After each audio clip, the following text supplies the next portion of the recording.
నమస్తే, నేను మీ సతీష్.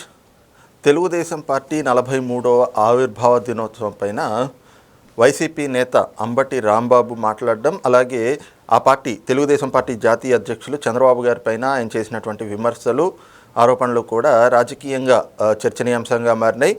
మరి తెలుగుదేశం పార్టీ ఆవిర్భావం గురించి చంద్రబాబు ఆ పార్టీ శ్రేణులకి, ఆ పార్టీ కార్యకర్తలకి అబద్ధాలు చెప్తా ఉన్నారు. దమ్ముంటే అసలు వాస్తవాలు చెప్పేటువంటి ధైర్యం చేయాలి చంద్రబాబు అంటూ కూడా ఏదైతే అంబటి రాంబాబు చేసినటువంటి విమర్శల్ని ఎలా చూడాలి అనేటువంటి అంశాలు మనతో విశ్లేషించేందుకు సీనియర్ జర్నలిస్ట్ డివిఎస్ గారు ఉన్నారు. సార్ నమస్తే. నమస్తే సార్, తెలుగుదేశం పార్టీ ఆవిర్భావ దినోత్సవం పేరుతోటి వేడుకలు జరుపుతూ ఉన్నారు తండ్రి కొడుకులు. కానీ చంద్రబాబు నాయుడు ఏదైతే తెలుగుదేశం పార్టీ ఆవిర్భావం జరిగినటువంటి సమయంలో ఆ పార్టీ ఏ కాంగ్రెస్కి అయితే వ్యతిరేకంగా పుట్టిందో ఆ కాంగ్రెస్ పార్టీలో ఉన్నాడు. ఈ పార్టీ స్థాపించినటువంటి ఎన్టీ రామారావు గారి పైన పోటీకి సిద్ధమని చెప్పి ఆ రోజున సవాళ్లు విసిరారు. ఆ తర్వాత క్రమంలో ఎన్టీ రామారావు గారికి వెన్నుపోటు పొడిచి ఆ పార్టీని లాక్కున్నారు చంద్రబాబు. ఈ విషయాలన్నీ ఇప్పుడు ఆ పార్టీ కార్యకర్తలకి, ప్రజలకి చెప్పేటువంటి ధైర్యం చేయగలరా అంటూ కూడా ఆయన కొన్ని ప్రశ్నలు సంధించారు. ఎలా చూడాలి సార్? అంటే ఇవాళకి కూడా వెన్నుపోటు అనేటువంటి అంశాన్నే 1-10 సార్లు ప్రస్తావించడం, అదే అంశాన్ని ఆపాదిస్తూ ఉండడం ఎలా చూడాలి? అంటే మీరు పొడిచింది సోనియా గాంధీకి ఏ పోటు?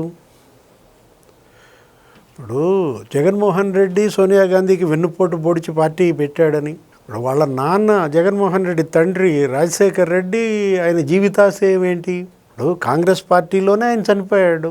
ఆయన అసలు వేరే ప్రాంతీయ పార్టీ పెడదామని కానీ, లేకపోతే ఇంకొక పార్టీలో చేరదామని కానీ అనుకున్నాడా? రాహుల్ గాంధీని ప్రధానమంత్రి చేయడమే నా జీవితాశయం అన్నాడు. సోనియా గాంధీ సీతా సాధ్వి అన్నాడు. అందరికీ రాజీవ్ గాంధీ పేర్లు లేకపోతే ఇందిరాగాంధీ పేర్లు పెట్టాడు అన్నిటికీ. ఎవరు? రాజశేఖర్ రెడ్డి.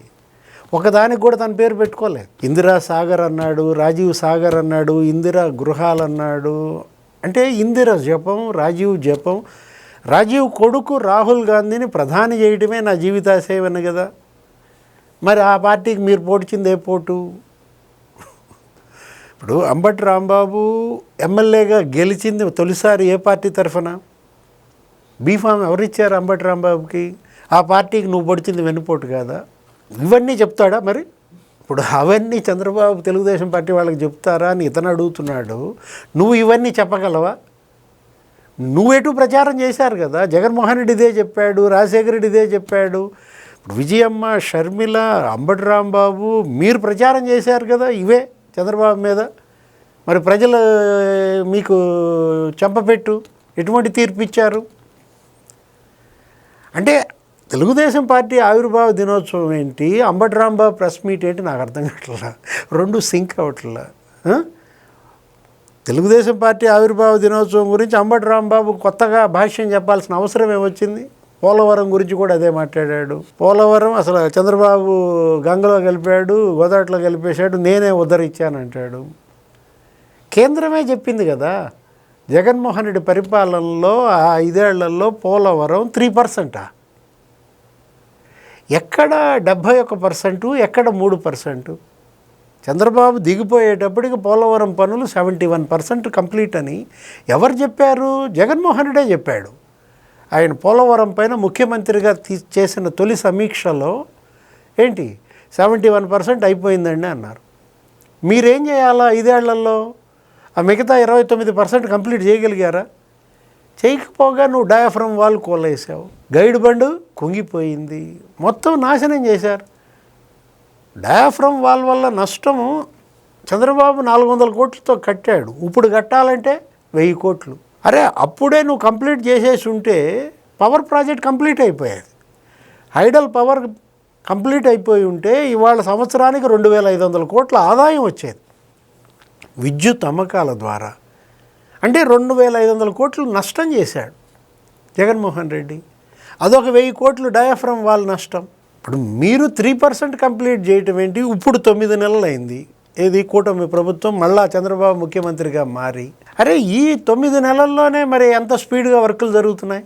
ఈ 9 నెలల్లోనే దగ్గర 8%, 6% వాళ్ళు కంప్లీట్ చేశారంటే ఇంత స్పీడ్గా నువ్వెందుకు చేయలేకపోయావు? మీరెందుకు నిధులు తెచ్చుకోలేకపోయారు? పోలవరం డబ్బులు కూడా మీరు డైవర్షన్ చేశారని. పునరావాసానికి 10 లక్షలు ఇస్తానన్నాడు, ఇచ్చావా? ఎందుకని 10 లక్షల ఎకరానికి ఇవ్వలేదు? ఇప్పుడు కూటమి ప్రభుత్వం పునరావాసానికి 10 లక్షలు ఇస్తోందని వాళ్ళే నిన్న చంద్రబాబు వెళ్ళాడు పోలవరం. వెళ్ళినప్పుడు ఆయన ఏమన్నాడు? 33 సార్లు నేను పోలవరం వచ్చాను, జగన్మోహన్ రెడ్డి ఎన్ని మాట వచ్చాడు అని అడిగాడు. సమాధానం చెప్తాడు అంబటి రాంబాబు?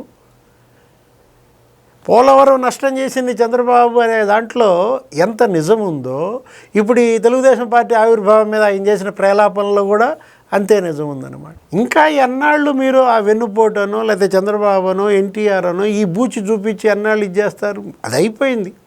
ఇవాళ ప్రజలు చంద్రబాబే తెలుగుదేశం పార్టీని నిలబెట్టాడు. ఇప్పుడు 30 ఏళ్ళుగా ఆ పార్టీ అధ్యక్షుడు ఎవరు? చంద్రబాబు. నువ్వు ఎప్పుడు సంగతి మాట్లాడుతున్నావు? ఎప్పుడు 95 గురించి ఇంకప్పుడు మాట్లాడటం ఏంటి? అంటే ఏదో రకంగా చంద్రబాబు ఇమేజ్ని డిమినిష్ చేయాలి, ఆయన్ని మరుగుజ్జులాగా చిత్రించాలి. ఇప్పుడు నిన్న ఆయన P4 ఏదో పెట్టాడు, పేదరిక నిర్మూలనే తన లక్ష్యం అంటూ. ఇప్పుడు తను తీసుకున్నాడు ఒక ఇది, సంపన్నుల్లో 10%, అట్టడుగునున్నటువంటి 20% పేదల్ని పైకి తీసుకురావాలనే ఒక నినాదంతో ఆయన తీసుకున్నాడు. అసలు ఏమి లేని దానికన్నా ఎంతో కొంత జరగటం మంచిది కదా. ఇప్పుడు పేదరిక నిర్మూలన ఆయన ఏదో నిర్మూలన చేస్తాడని కాదు, దానికంటూ తన వంతుగా ఉడతా సహాయం. నిన్న ఆయన పెట్టిన మీటింగ్లో 3-4 కుటుంబాలను వాళ్ళు దత్తత తీసుకున్నారు. ఆ మీటింగ్ పెట్టకపోతే జరిగేది కాదు కదా. ఇప్పుడు వాళ్ళు పెట్టుకున్న లక్ష్యం ఏంటి? ఒక 30 లక్షల కుటుంబాలను బంగారు కుటుంబాలుగా చేయాలని, లేకపోతే మార్గదర్శులుగా ఈ సంపన్నులు రావాలని. పబ్లిక్ ప్రైవేట్ పీపుల్ పార్ట్నర్షిప్ అని వాళ్ళు తీసుకుంటే, ఇప్పుడు గతంలో ఇందిరాగాంధీ ఎప్పుడో అనేది గరీబీ హటావో అని, ఇప్పుడు ఆయన జీరో పావర్టీ అంటున్నాడు. ఇది చంద్రబాబు ఆయన లక్ష్యంగా తీసుకుని ఒక అడుగు ముందుకేస్తే మీరెందుకు వాళ్ళ కాళ్ళ కింద కట్టెలు పెడతారు ఈ విధమైన వ్యాఖ్యల ద్వారా? చేతనైతే మీరు దత్తత తీసుకోండి. ఇప్పుడు జగన్మోహన్ రెడ్డి కూడా మరి పారిశ్రామికవేత్తే కదా, కార్పొరేట్, ఇప్పుడు ఆయన కూడా చేయొచ్చు కదా. ఏమైంది వైఎస్ఆర్ ట్రస్ట్? కంపేర్ చేయండి ఎన్టీఆర్ చారిటబుల్ ట్రస్ట్కిను డాక్టర్ వైఎస్ఆర్ ట్రస్ట్ అని పెట్టిన దానికి. మీరు అసలు ఎవరికన్నా పిల్లికి బిచ్చం వేసేరుగునా చదివించటం కానీ, లేకపోతే ఆర్థిక సాయం అందించడం కానీ, ఉపాధి కల్పించటం కానీ.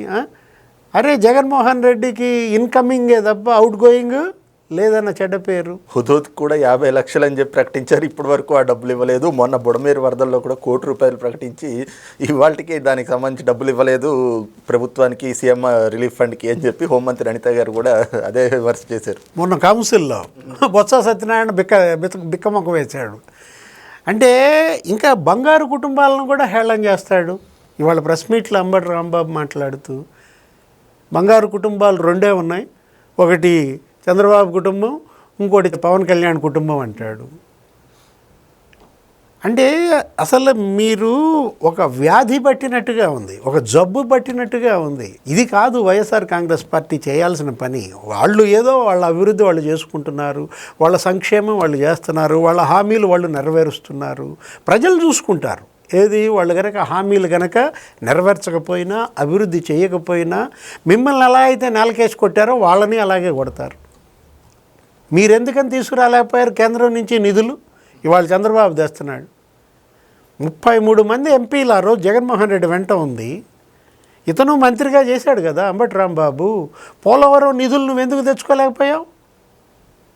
ఇప్పుడు ఇవాళ 10 నెలల్లో 12,500 కోట్లు తెచ్చుకున్నారు. దేనికి? పోలవరానికి. విశాఖపట్నం స్టీల్ ప్లాంట్కి 13,500 కోట్లు తెచ్చారు. ప్రైవేటీకరణ ఆపగలిగారు. మీరెందుకని రూపాయి తెచ్చారా? ఇప్పుడు ఇదే అంబటి రాంబాబు, ఇదే జగన్మోహన్ రెడ్డి విశాఖ స్టీల్ ప్లాంట్కి కేంద్రం నుంచి ఈ 13,500 కోట్లు ఎందుకు తేలేకపోయారు? అమరావతి అంటే దాన్ని చంపేశారు. ఏది చంపాలని చూశారు, మీకు నచ్చలేదు, మీకు అది ఇష్టం లేదు. అమరావతి ఓట్లు మీకేసి గెలిపించినా వాళ్ళ మీద కక్ష కట్టి అమరావతికి నిధులు తీసుకురాలేదంటే అర్థం ఉంది. రాయలసీమకి తెచ్చారా? ఇప్పుడు రాయలసీమ జగన్మోహన్ రెడ్డిని 52 సీట్లలో 49 గెలిపించిందే. తెలుగుదేశం గెలిచింది 3. అలాంటి రాయలసీమకి జగన్మోహన్ రెడ్డి ముఖ్యమంత్రిగా 5 ఏళ్ళు ఏం ఒరగబెట్టాడు? కర్నూలు కానీ, కడప కానీ, అరే ఒక 3 సార్లు శంకుస్థాపన చేశాడు కడప స్టీల్ ప్లాంట్కి. అతను ఎవరు, సజ్జన్ జిందాల్. జిందాల్ వాళ్ళ చెల్లె తిట్టిందనమాట. అరే నువ్వు స్టీల్ ప్లాంట్ అన్నావు, సెటిల్మెంట్ ప్లాంట్ పెట్టావని. ఆ అమ్మాయి ఎవరు, ఆ హీరోయిన్ కిడ్నాప్ కేసులో జిందాల్ ఆ కేసు ఏదో జత్వానీ కేసు, దానికి కౌంటర్ కేసుగా నువ్వు ఇక్కడ ఆమెను కిడ్నాప్ చేసి 43 రోజులు ఆ కాదంబరి జత్వాని కుటుంబాన్ని చిత్రహింసలు పెట్టారే. ముఖ్యమంత్రి అంటే సెటిల్మెంట్ మినిస్టరా? ముఖ్యమంత్రి కార్యాలయం అంటే సెటిల్మెంట్ల ఆఫీసా? అతను ఎవరో కేవీ రావు, అతన్ని అప్పటినే పాయింట్ బ్లాంక్లో బెదిరించి నీ విక్రాంత్ రెడ్డి ఏంటి కాకినాడ సజ్జు కాకినాడ పోర్టు 3600 కోట్లు రాంచుకుంటారా? అదేమంటే అరవిందో జిందాల్ వీళ్ళిద్దరు పారిశ్రామికవేత్తలు, వీళ్ళని తరిమేస్తున్నాడు చంద్రబాబు అంటావా? ఇవాళ ఏంటంటే అంబటి రాంబాబు, జగన్మోహన్ రెడ్డి, వైఎస్ఆర్ కాంగ్రెస్ పార్టీ వాళ్ళు చెప్పింది జనం వినే పరిస్థితిలో లేరు. అంతగా ఇవాళ వైఎస్ఆర్ కాంగ్రెస్ పార్టీ ప్రజల దృష్టిలో చులకనైపోయింది, విశ్వాసాన్ని కోల్పోయింది, నమ్మకాన్ని కోల్పోయింది అన్నమాట. ఏదో అర్థం లేని విమర్శలు.